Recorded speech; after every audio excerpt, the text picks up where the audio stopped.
Radhe sir. Radhe Radhe. Gibbs free energy जो बताई थी सर, उसे याद रिपीट कर दी सर एक बार जल्दी से।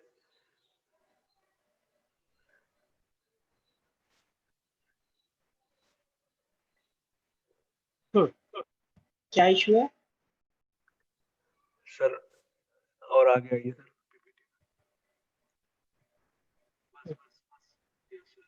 यस इससे आगे वाला जो है यस एडवांस है। इससे पहले जो P plus F equal to C plus 2 है, इसमें और सर उसमें अंतर क्या है सर? आपको क्या अंतर नजर आ रहा है दोस्त?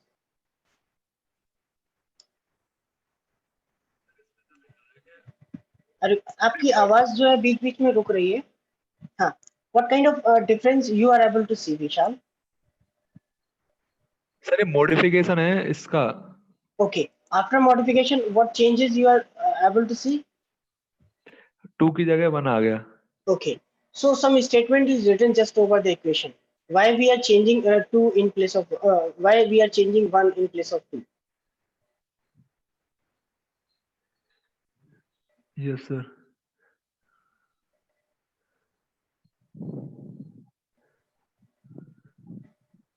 सेल्फ एक्सप्लेनेटरी है दोस्त, कहीं कोई इशू नहीं है। आप कहीं ये स्लाइड मैंने आपको शेयर नहीं की क्या? शेयर्ड है सर। फिर क्या दिक्कत आ रही है? ओके, ये इक्वेशन आपको समझ में आ रही है? What this P plus F is equal to C plus 2 is defining? Yes sir. Okay, so what is this 2? Number of variables. Okay, so what are the variables here? Not number of variables here. 2 is represented by either temperature, pressure or composition. Any two variables among all these three: temperature, pressure and composition. तो ये जो तीन चीजें हैं, इनमें से कोई दो चीजें एट अ टाइम एक्टिव होती हैं, देन दिस गिव्स phase equation is valid. Okay, but हमने क्या किया मॉडिफाइड में, हमने ये मान ही लिया है कि हमारी सारी जो फेज डायग्राम्स हैं वो हम कांस्टेंट प्रेशर पे बना रहे हैं। कंपोजिशन तो हमारा अलग फैक्टर है, ठीक है। यहाँ पर हम टेम्परेचर और प्रेशर की बात कर रहे हैं, करेक्ट। तो हमने ये मान लिया कि सारे के सारे फेज डायग्राम जो है वो कांस्टेंट प्रेशर पर हम आगे ड्रॉ करने जा रहे हैं। ओके, तो जो टू टर्म था वो यहाँ पर फिर हमने वन टर्म ले लिया कि अब यहाँ पर एक टेम्परेचर ही ऐसा टर्म रहेगा जो वेरी करेगा। कंपोजिशन तो हमने कॉमन रखा ही हुआ है। Okay, so here it is also written that constant pressure, correct. तो तीन चीजें हैं हमारे पास, टेम्परेचर है, प्रेशर है और कंपोजिशन है, ठीक है। तो इनमें से कोई दो चीजें हमारी एक्टिव होती हैं एज पर the Gibbs phase rule, original phase rule. Okay, और वहां पर टू रहता है हमारा, इसीलिए कि हमें कोई दो चीजें हमारी एक्टिव रहेंगी, इधर टेम्परेचर प्रेशर और टेम्परेचर कंपोजिशन और pressure composition, correct. But when you are considering pressure as a constant, तो वो जो टू वाला टर्म है वो हमारा वन हो जाए, इसलिए यहाँ पर ये वन आ रहा है। और आगे जो भी हम कैलकुलेशन करेंगे उसमें मोस्टली हम वन ही लेके चलेंगे, क्योंकि यूजुअली आपको कांस्टेंट प्रेशर पे ही आगे के डायग्राम्स दिखाई देंगे। So is it your answer? आवाज नहीं आ रही बेटा। Okay sir. Okay sir. Okay fine.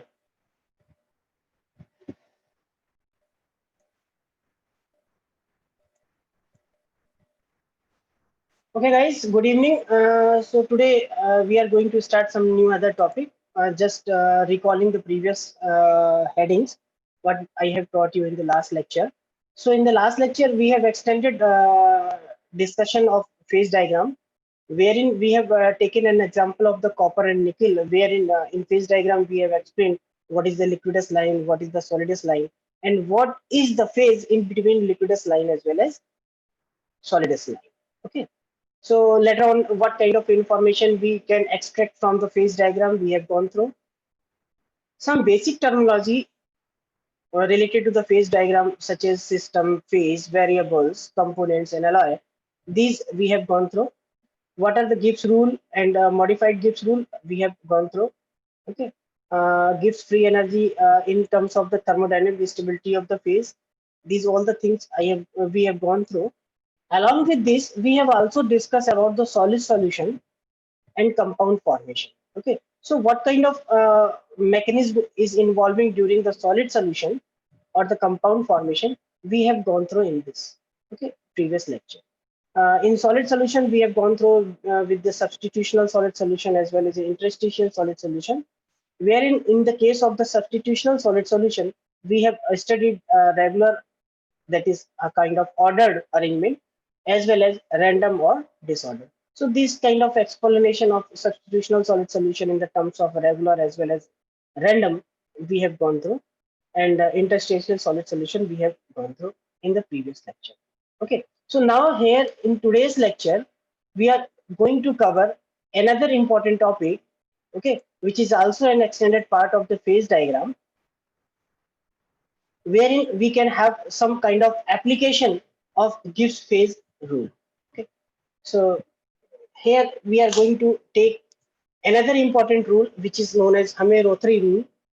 Okay, so this Hammett-Rothery rule is especially designed for the solid solubility. Why we are discussing about the solid solubility? The question is why we are discussing about the solid solubility.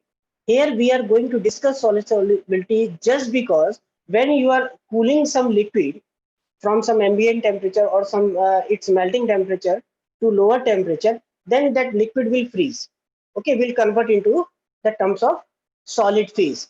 So if there is a kind of two elements, okay, and there is a mixture of the two elements, and you are cooling down the mixture of the two elements which are in the liquid form, and after cooling it will convert into the solid form. So now two solids are mixed with each other, will soluble, one element will soluble into another solid. Okay, so then solid solubility will come into the picture. So there must be some rule, there must be some criteria through which we can understand, okay, these are the certain condition, then only one element will able to mix into another element. Otherwise, no solid solubility, there may be a kind of precipitate formation. Okay, so Hammett-Rothery rule is there to know the solid solubility, to know the condition, to know the criteria about the solid solubility. Okay, so in the case of the solid solution, two things are there. One is known as the solute and other one is known as the solvent. Solvent is a kind of that element or that matrix which is providing the space to the solid atom or the solid element which is coming and wants to collapse and wants to disappear within this particular matrix. Okay, so solvent amount will always be greater than the solute amount. Okay. So here four things are there. So the first thing is atomic size. Okay, so there must be a relation, there must be a relation in the atomic size of solute as well as solvent. Second important point is chemical affinity. Third point is relative valency. Okay, valency, you are familiar with the term valency. Okay, and the fourth and the last point must be the crystal structure. So these 4 points are there, okay, which we have to cover under the Hammett-Rothery rule for the solid solubility, or the solid solubility of any material or any binary phase alloy or any binary phase diagram. These four conditions must be satisfied or must satisfy each other to set the solid solubility in the case of binary phase diagram. So now discussing one by one, atomic size. So if we are going to mix two or more elements to create one solid solution, okay, so definitely the atomic size of each element will definitely be different with each other. Okay, so first of all, we will try to have a kind of similar atomic size, edge of base matrix, metal matrix, to get the better solubility. But it is not possible every time. Okay, and majority of time you will find that the solid atom will have different atomic size as compared to the matrix size. Okay, so matrix size का मतलब वो element जिसका volume ज्यादा है और जिसके अंदर कोई छोटा वॉल्यूम आपका मिक्स होने वाला है. फॉर एग्जांपल अगर हम खिचड़ी की बात करें जो हमारे घर में यूजुअली बनती है हमारे किचन्स में, तो खिचड़ी में क्या मैट्रिक्स है और क्या हमारा सॉल्यूट एटम है या सॉल्यूट एलिमेंट है। तो खिचड़ी में मोस्ट ऑफ केस में आप देखते हो कि हम दाल को ज्यादा प्रेफर करते हैं कि दाल ज्यादा हो राइस कम हो, but just because of some conditions हम क्या करते हैं, राइस ज्यादा ले लेते हैं। अगर राइस ज्यादा है दाल कम है, तो rice will be behave just like a matrix, और जो आपकी दाल है वो एज ए सॉल्यूट एलिमेंट काम करे। करेक्ट। अब बात आती है कि इनकी मिक्सिंग बेटर सॉलिड सॉल्युबिलिटी कैसे हो। तो उसके केस में हमारी कंडीशन है एज पर the Hume Rothery rule that the atomic size difference must be less than 15%. Okay. For a favorable solid solution formation, the difference of atomic size of solute and solvent should be less than 15%. Okay. तो जो इनके बीच का sir mismatch है, yes sir एक तो हम atomic size की बात कर रहे हैं, ऊपर से सर हम उसको लेस और कर रहे हैं, मतलब एटॉमिक साइज जो है सोल्यूट का उसका सर हम 15% और लेस कर रहे हैं, मतलब तो ये सर मतलब कैसे पॉसिबल है, किस चीज से हम इसको 50% और लेस करेंगे? ये तो सर बहुत ही माइन्यूट, एकदम माइक्रो लेवल भी नहीं कह सकते, पता नहीं मतलब सर कैसे। No actually it is clear that to prepare the solid solubility हमारे पास दो ही कंडीशन है, आइदर इंटरस्टिशियल और दूसरा क्या था, सब्स्टिट्यूशनल। सब्स्टिट्यूशनल और इंटरस्टिशियल। ओके, सो सब्स्टिट्यूशनल तो बड़े आराम से हो सकता है when you have a kind of this equal atomic size of element. Okay, substitutional हो जाएगा। सब्स्टिट्यूशनल तब भी हो जाएगा जब हमारे सॉलिड एटम का साइज जो है वो बड़ा हो। नहीं हो सकता sir yes sir, yes sir. भाई, कुछ कंप्रेसिव स्ट्रेन ही तो डेवलप होगी।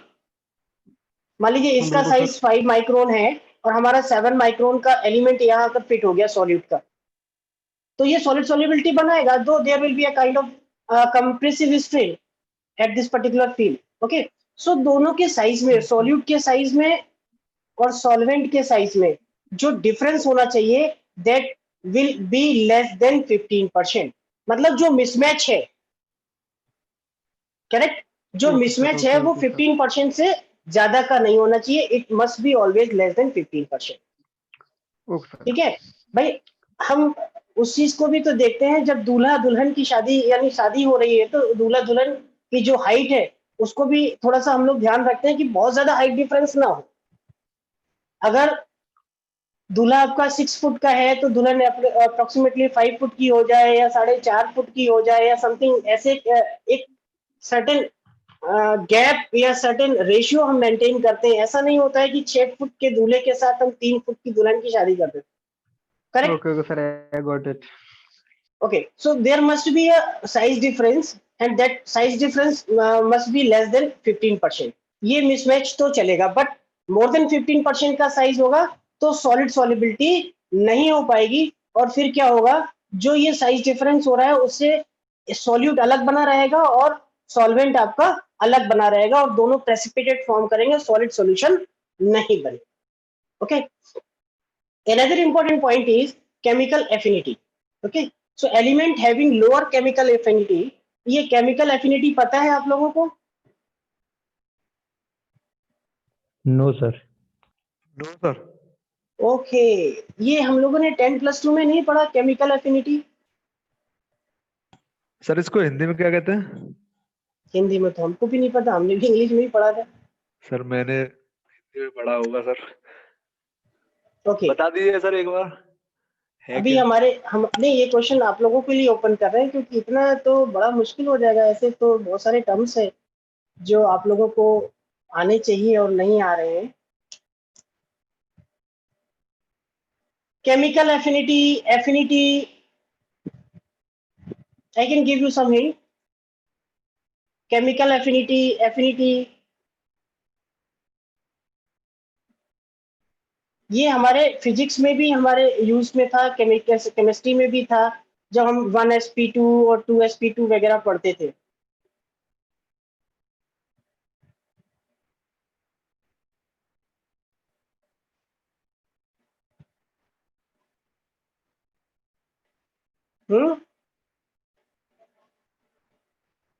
1sp2 2sp2 इलेक्ट्रॉन्स डिस्ट्रीब्यूशन करते थे, यस सर, यस सर। कुछ याद आया?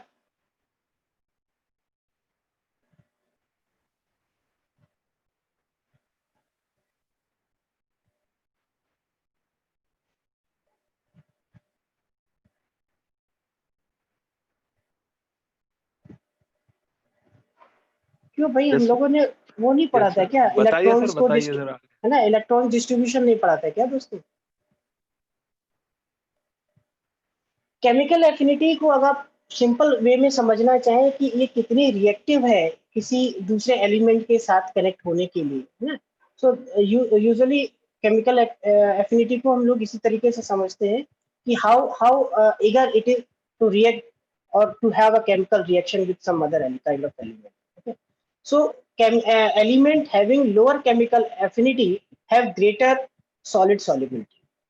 ओके, ज्यादा केमिकल एफिनिटी होगी तो वो रिएक्ट कर जाएगी, कुछ और बन जाएगा। Okay, so element having lower chemical affinity have greater solid solubility, and then further having high chemical affinity have the tendency of formation compounds, okay, and hence restrict the formation of solid solution. Is it clear now? Okay, in general alloy elements located closer in the periodic table have higher solid solubility. Periodic table सबको पता है? Yes, sir. Okay, सो इन periodic table जो भी आसपास के elements हैं उनको एक दूसरे के साथ अगर हम मिक्स करने की कोशिश करते हैं तो उनकी जो सॉलिड सॉल्युबिलिटी है वो ज्यादा होती है। Another 2 points are relative valency and crystal structure. Valency is familiar, term valency. Yes, sir. Okay, क्या विशाल के अलावा किसी का माइक काम नहीं कर रहा है क्या?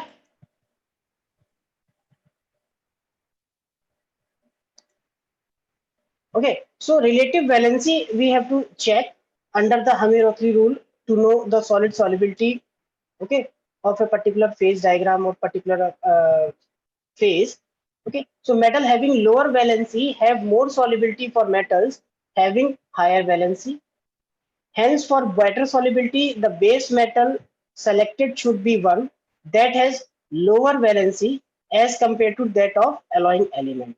Okay, so think the second statement carefully. Better solubility, for better solubility the base metal means the matrix material or the solvent selected should be one that has lower valency, means the valency of our matrix material must be lower as compared to the alloying element. Okay, if there are the two elements, तो अब उसमें से कौन सा matrix बने और कौन सा हमारा सॉल्यूट बने, तो इस केस में हमें ये ध्यान रखना है कि जिसका अमाउंट ज्यादा है, जो मैट्रिक्स बनने वाला हो उसकी वैलेंसी कम हो as compare to that particular element जिसका अमाउंट कम है और जो सॉलिड बनने वाला।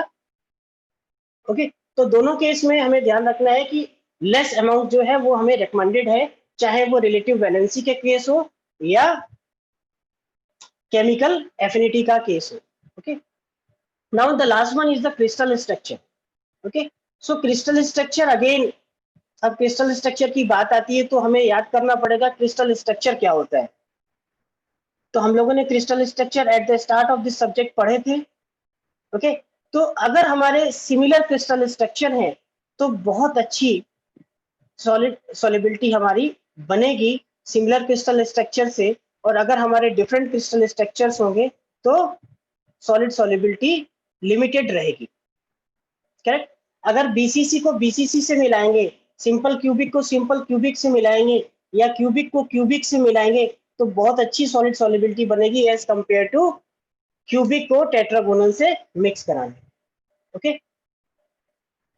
So this was all about the conditions which Hammurabi has defined about the solid solubility कि अगर solid solubility अच्छी नहीं हो रही है सो डेफिनेटली ये जो 4 पॉइंट्स है इनमें से कोई ना कोई पॉइंट जो है सिग्निफिकेंटली रोल प्ले कर रहा है। Okay, so now we are going to understand some cooling curves. Okay, अब कूलिंग कर्व समझने से पहले हमें ये जानना बहुत जरूरी है कि हम जो कूलिंग कर्व देख रहे हैं वो कूलिंग कर्व किसका है मींस इधर it is from a pure metal और a binary solid solution, eutectic binary solid solution, or off eutectic binary solid solution. Okay, so binary solution. Okay, so binary, this particular defines that two elements are there, and in the case of pure metal, only single element is there. Okay, so cooling curve is nothing. It's just like a kind of graphical plot. Okay, where phases of element on the basis of temperature and time is plotted. Okay, so resulting phase during the solidification, because we are reading the cooling curves, when you are going to show or you are reading a cooling curve, so definitely temperature is going down, and if temperature is going down, so definitely from your liquid phase you are coming towards the solid phase. Okay, and when you are coming from your liquid phase to the solid phase, so definitely some kind of phase will change, some kind of composition variation will also be there. Okay, so that will totally based on the kind of cooling curve. Okay, whether you are going to study the cooling curve of the pure metal or cooling curve of the binary solid solution. Okay, in binary solid solution there is another kind of classification which is known as a eutectic or off eutectic. So if we look on this particular cooling curve, okay, it is a cooling curve of a pure metal. Okay, on y-axis there is a again temperature, on x-axis there is a kind of time. Okay, so this on y-axis there is one term is written, that is Tm. Tm means melting temperature. Okay, so at this particular point, okay, this is the temperature where this particular, for example, this is the x element. Okay, कोई x element है या x metal है, ठीक है, pure x metal की हम बात कर रहे हैं, और प्योर एक्स मेटल को अगर आप टेम्परेचर राइज करते हैं तो टीएम मींस मेल्टिंग पॉइंट पर वो मेल्ट होना शुरू हो जाता है और उसको आप और ज्यादा हायर टेम्परेचर तक ले जाते हैं. So definitely it will start melting eight this particular point and will raise, and you are raising the temperature beyond the melting point, so definitely this x element or this x material will have a kind of full liquid phase beyond this Tm. Correct. तो यहाँ पर जो है ये आपका पूरा element यानी पूरा मेटल जो है लिक्विड फॉर्म में है, तो यहाँ पर हमने लिक्विड फॉर्म मान के रखा है, यहाँ पर लिक्विड है. ओके, सर्टेन टाइम ड्यूरेशन तक हमने इसको लिक्विड फॉर्म में बनाया. Now what is happening, we are cooling down because we are studying the cooling curve. Okay, तो जैसे जैसे आप टेम्परेचर डाउन कर रहे हो, तो टेम्परेचर इंस्टेंटली तो आप डाउन नहीं कर रहे हैं, you are giving some time. Okay, when you are down, you are doing reduction in the temperature, तो आपका टेम्परेचर ये डाउन हुआ, but in mean time your time is also increasing, समय भी आपका बढ़ रहा है, तो समय यहाँ पहुंचा. ठीक है, टेम्परेचर यहाँ से लेके यहाँ लेके आए, टाइम आपका यहाँ से लेके यहाँ पहुंचा, so your curve will behave just like this. Okay, so this shows that at this particular position your whole phase is in liquid phase. Okay, and you are reducing your temperature. तो सबसे पहले solid कहाँ बनना शुरू होगा? The question is this, सबसे पहले solid किस टेम्परेचर पर बनना शुरू होगा, ये हमें यहाँ पर जानना बहुत जरूरी है. तो जो टीएम टेम्परेचर है, Tm temperature is the melting temperature. Melting temperature means at this particular temperature your metal starts melting. Okay, तो आप यहाँ तक Tm तक आओगे तो Tm तक तो सारा कुछ लिक्विड रहेगा, बट जैसे ही आप Tm अप्रोच करना शुरू करोगे आपका मटेरियल भी थोड़ा सा सॉलिडिफाई होना शुरू होगा, फ्रीजिंग जो है वो बिगिन हो जाएगी. मीन्स आपका यहाँ पर जो प्योर लिक्विड मेटल था वो यहाँ पर थोड़े से सॉलिड फॉर्म में आना शुरू होगा. Then what is happening, if you are not reducing further temperature, if you are not reducing the further temperature, you are keeping the temperature constant, whereas you are increasing the time. कुछ समय के लिए आप अगर यहाँ रख देते हो इसको मेल्टिंग पॉइंट पर, ठीक है, टेम्परेचर डाउन नहीं कर रहे हैं, मेल्टिंग पॉइंट पर ही आपने होल्ड कर दिया है, so what will happen, your solidification will take place.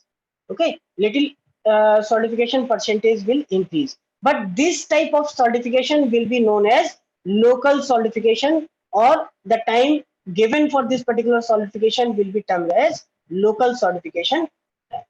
Okay, then further, if you are further reducing the time as well as temperature, you are increasing the time and reducing the temperature, so what will happen?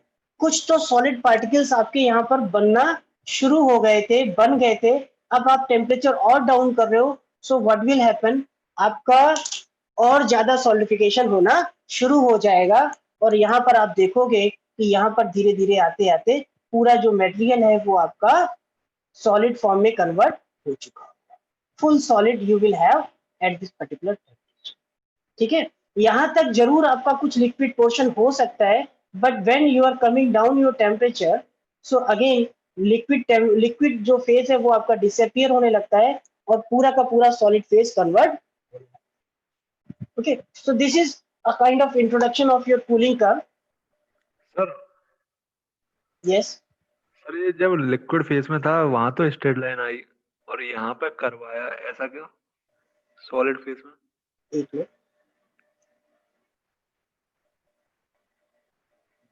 हाँ कहाँ पे सीधी line है ये दोस्त? Okay sir, दोनों जगह curve है। दोनों जगह कर्व है बेटा, और ये जो कर्व है ये ऐसे नहीं बनाया जाता, ये कई सारे एक्सपेरिमेंट्स किए जाते हैं, लिटरेचर में किए हैं लोगों ने, उसके बाद based on the time and based on the temperature उन्होंने डॉट्स को रखा कि यहाँ इतने टाइम पे ये पोजीशन है, इतने टाइम पे ये पोजीशन है, और उस हिसाब से इन्होंने इसको थोड़ा सा कर्व नेचर दिया है। क्योंकि यहाँ पर ये भी डिफरेंस होता है कि अभी हमारा किस चीज का परसेंटेज ज्यादा है, यहाँ पर आपका लिक्विड का परसेंटेज ज्यादा है, यहाँ पर और लिक्विड का परसेंटेज भी ज्यादा है, बट यहाँ पर लिक्विड का percentage as compare to this particular location कुछ कम हो जाता है, कुछ सॉलिड फेज यहाँ पर इंट्रोड्यूस हो जाता है, तो सॉलिड वीक होना शुरू हो जाता है, तो ये स्ट्रेट लाइन ना होके थोड़ी सी कर्विकल लाइन ही रहती है। Okay, so here I have kept these two slides which are especially telling you about the terminology, because we are going to study some application of the Gibbs phase rule. Okay, so what is system? The substance that isolated and unaffected by their surrounding are known as system. Okay, and those systems may be composition of solid, may be composition of liquid, may be composition of gas, or in combination, and may have metal and non-metal separately or in combination. तो system क्या है, clear है सबको? Phase physical chemical composition of a substance separated from other portion by a surface and an interface.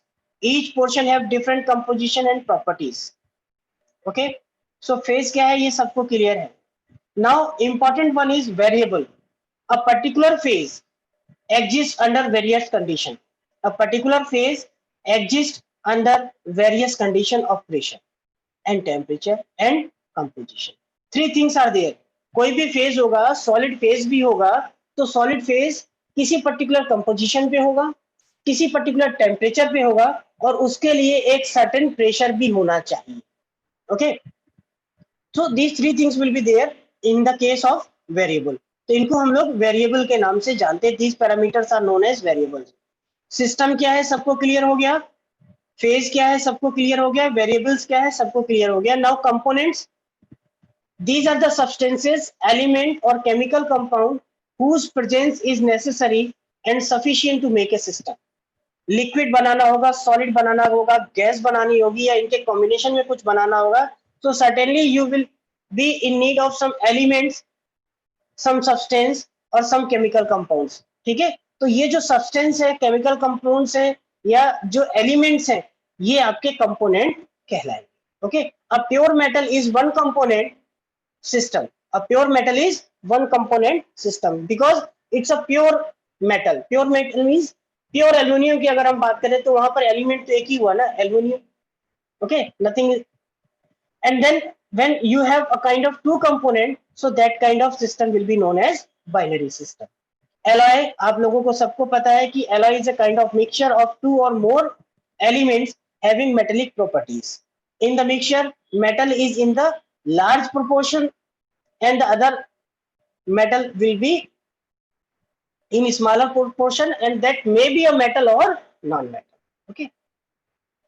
सो ये दो slide केवल ये recall करने के लिए थी कि सिस्टम क्या है, फेज क्या है, वेरिएबल क्या है, कंपोनेंट क्या है, एलॉय क्या है. Okay, so now here I am showing you one cooling diagram of your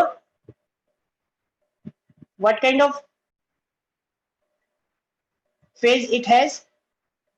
It is pure element, pure material cooling diagram. Okay, यहाँ पर जो डायग्राम है वो प्योर मटेरियल का है, और ये डायग्राम बिल्कुल वैसा ही है जो अभी हम पीछे डिस्कस कर रहे थे कि यहाँ से हम अपनी कूलिंग स्टार्ट कर रहे हैं और यहाँ तक आते आते हमारा लिक्विड जो फेज है that is in liquid form, but at this particular point freezing starts. Okay, और उसके बाद हम टेम्परेचर कांस्टेंट कर रहे हैं, टेम्परेचर कांस्टेंट करने से हम टाइम को बढ़ा रहे हैं.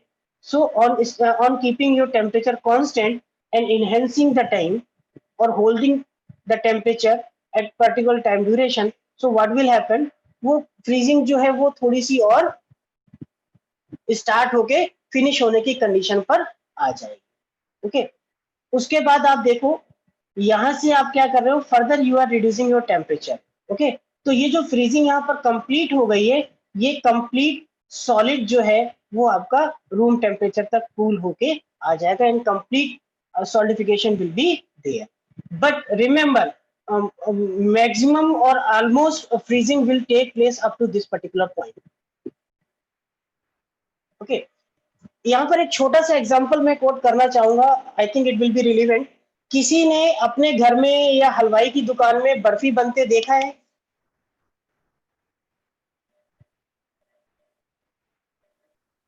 सर खाई तो खूब है लेकिन बनते नहीं देखा. ओके, सो किसी ने तो देखा होगा definitely. Please open your mic.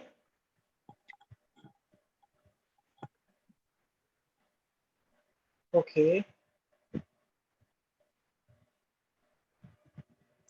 विशाल का ही माइक खुल पाता है, बाकी तो निपुण, निखिल, नंदी बता सकते हैं, बट नंदी हो सकता है मतलब दो कामों में कहीं बिजी हो.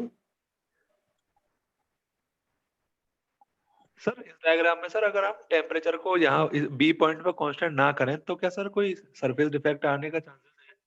यस, क्योंकि फ्रीजिंग मैं इस चीज को इस चीज को मैं समझाने की कोशिश कर रहा हूँ. जो बर्फी बनती है, बर्फी बनने के कई तरीके हैं. मैं बहुत बेसिक बर्फी बनाने की बात कर रहा हूँ. शुगर को वाटर के साथ मेल्ट करके हम लोग काफी उसको स्टेयर करते रहते हैं, राइट? Yes sir. ठीक है, शुगर डाली, उसमें एक वाटर का प्रोपोर्शन डाला और उसको हीट किया, तो वो फिर हमारे जो हिंदी भाषा में चाशनी वर्ड यूज करते हैं, कहीं कहीं कुछ लोग सीरा यूज करते हैं, लाइक दैट. तो वो पहले बड़े थिन फॉर्म में होती है, बट हम सर्टेन ड्यूरेशन तक उसको हीट करते रहते हैं, तो वो थिक फॉर्म में आना शुरू होती है. और थिक फॉर्म में आती है तो एक सर्टेन थिकनेस पर, सर्टेन विस्कोसिटी पर उस लिक्विड की हम उसमें जो मावा, खोवा, जो भी कुछ कहे, जो दूध का एक थिक प्रोडक्ट होता है उसको मिलाते हैं, मिक्स करते हैं. ठीक है, और एक सर्टेन कंडीशन जब हमें लगता है कि नाउ इट स्टार्ट्स फ्रीजिंग, तो उसको कभी कभी हम लोग थाली में एक दो उसकी जो ड्रॉप्स हैं उसको डिप मतलब ड्रॉप को ड्रॉप करके देख लेते हैं कि हाँ ये फ्रीज करेगी कि नहीं करेगी. तो अब क्या है, हमने हीटिंग बंद कर दी. ठीक है, हीट देना बंद कर दिया. अब हम क्या कर रहे हैं, उसका टेम्परेचर जो है होल्ड कर दिया, हीटिंग बंद कर दी, तो एटमॉस्फेयर की कूलिंग से वो कूल होना शुरू होती. ठीक है, और वो धीरे धीरे प्लेट में हमने अगर उसको फैला दिया, तो जब प्लेट में फैला देते हैं तो क्या होता है, उसकी कूलिंग स्टार्ट हो जाती है, और कूलिंग जो है थोड़ी सी फास्ट कूलिंग होती है. करेक्ट? फास्ट कूलिंग होने से क्या है, उसके क्रिस्टल्स और बनना शुरू हो जाते हैं, जो कि धीरे धीरे बन रहे थे वो और फास्ट स्पीड से क्रिस्टल बनना शुरू हो जाते हैं. Now what is, temperature is down, temperature is decreasing as well as time is increasing, और एक सर्टेन ड्यूरेशन ऐसा आ जाता है कि टेम्परेचर हमारा डिक्रीज नहीं कर रहा होता है, but still freezing is there. ये करके आप देख सकते हो. उसके लिए बहुत ज्यादा जरूरी नहीं कि दूध का थिक खोया आपके पास होगी. आप शुगर में थोड़ा सा वाटर कंटेंट एक प्रोपोर्शन में मिलाइए, सर्टेन ड्यूरेशन तक उसको हीट पे रखिए. जैसे ही वो थिक होने लगे, यू कैन फील कि हाँ आपकी फ्रीजिंग कैसे स्टार्ट होगी. ठीक, दूसरा एग्जांपल आप ले सकते हो, फ्रीजर में जब आप वाटर रखते हो, गर्मी के दिनों में क्या होता है, हम फ्रीजर के अंदर वाटर रखते हैं अपना कि जल्दी से हमारी आइस बन जाए, बट इतना ज्यादा कंजप्शन होता है आइस का और इतनी ज्यादा समर पड़ रही होती है कि हम बार बार जाकर देख के आते हैं कि आइस बनी कि नहीं बनी बाउल में, और हम देखते हैं कि आउटर सरफेस तो सॉलिड फॉर्म में कन्वर्ट होना शुरू हुई है, बट जैसे ही उस पर हम अपने फिंगर टच कराते हैं तो फिंगर हमारी वाटर तक पहुंच जाती है। It means outer surface freeze होना शुरू हुई, बट इनर सरफेस अभी भी लिक्विड फॉर्म में है, तो उसको चाहिए एक्स्ट्रा टाइम। ठीक, अगर वहीं पर आप अपनी फ्रिज को होल्ड कर दें और फ्रिज उसी टेम्परेचर पे बनी रहे तो वो थोड़े से क्रिस्टल्स और वेरी कर सकते हैं और ज्यादा सॉलिड फॉर्म में कन्वर्जन हो सकते हैं।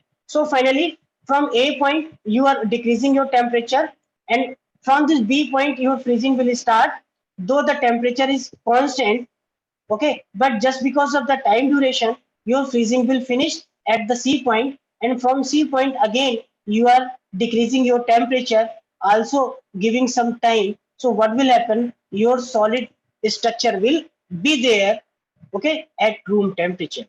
Okay, so अगर आपसे बात की जाए what will be the total solidification time, so total solidification time आपका यहाँ तक है, और कहाँ से है, यहाँ से है जहां से आपने टेम्परेचर डाउन करना शुरू किया। Means from A point to C point जितना भी टाइम आपको लग रहा है that is the total solidification time, and this BC is the total solidification time, sorry local solidification time is BC। Okay, so these are few terms which are related to your pure metal cooling diagram. Now here we can segment it AB, BC and CD.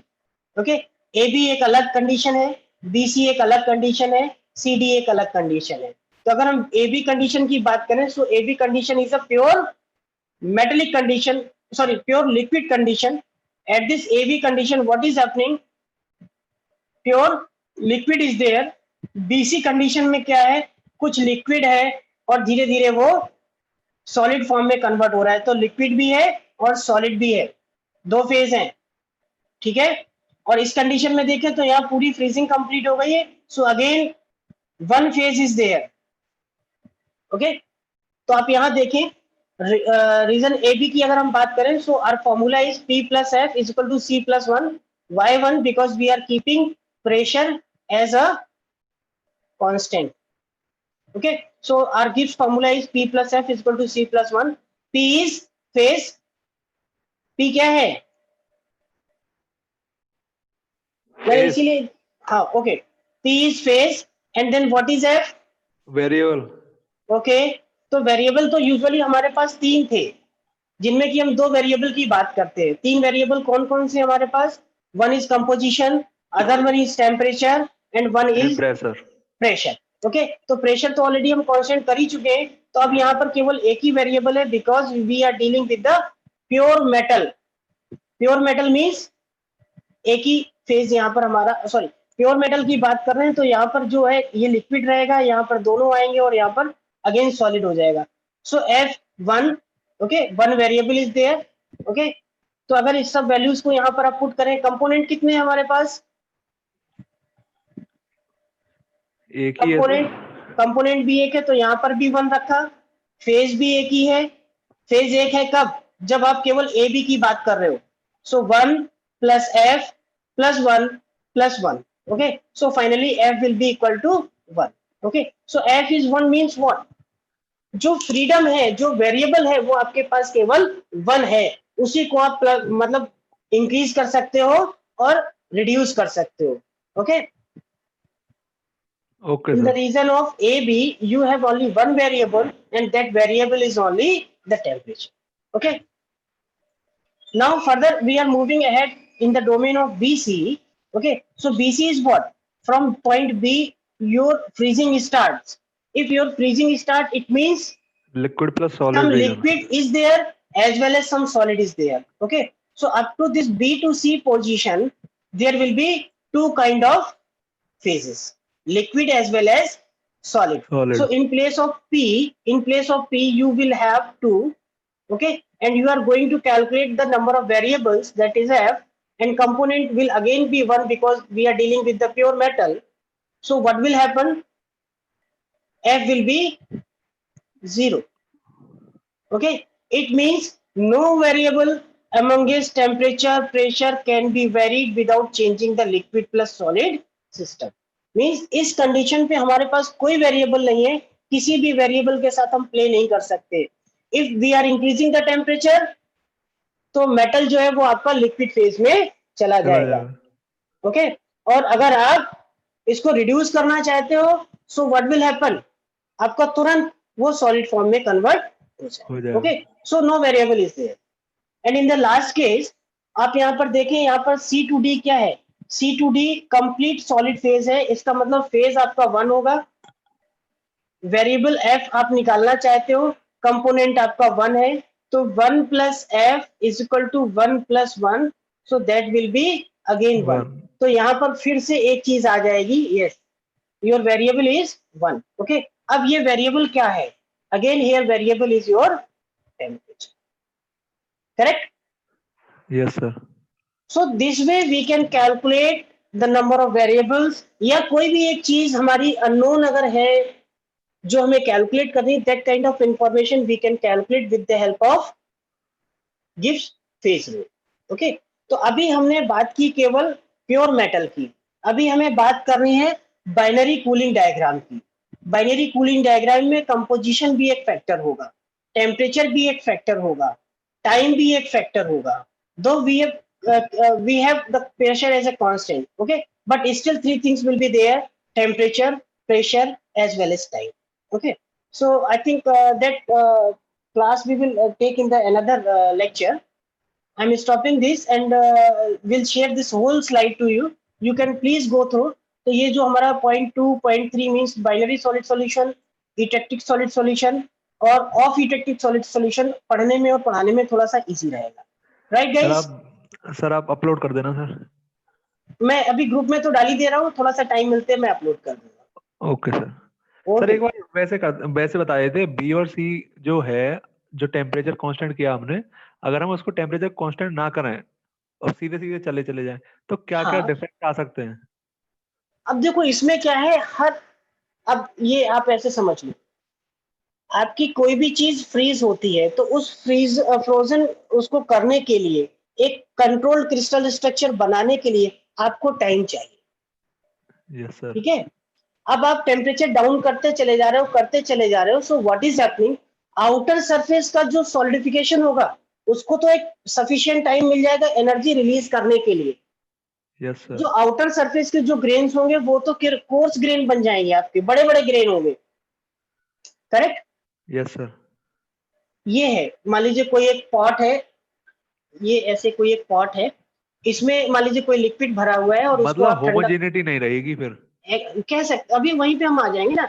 ये आपके जो है terms, ये बड़े बड़े course grains, बड़े बड़े नहीं, लिक्विड नहीं रहेगा दोस्त. आप टेम्परेचर डाउन करते चले जाओगे तो रूम टेम्परेचर में आ जाएगा.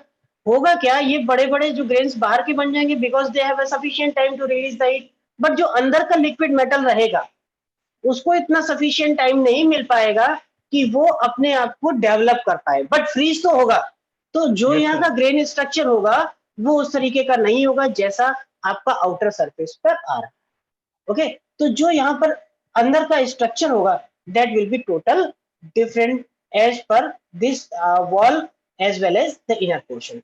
ये चीज भी हम लोग आगे पढ़ेंगे जब किसी आयरन कार्बन डायग्राम को पढ़ रहे होंगे या किसी डेडिकेटेड माइक्रोस्ट्रक्चर को पढ़ रहे होंगे. ओके, अगर डायरेक्टली टेम्परेचर डाउन करोगे so definitely solidification will be there, but the kind of solidification, kind of structure, these all the things will be totally different as compared to this kind of behavior. Correct? So I'm stopping this class. Okay sir, thank you sir. Thank you.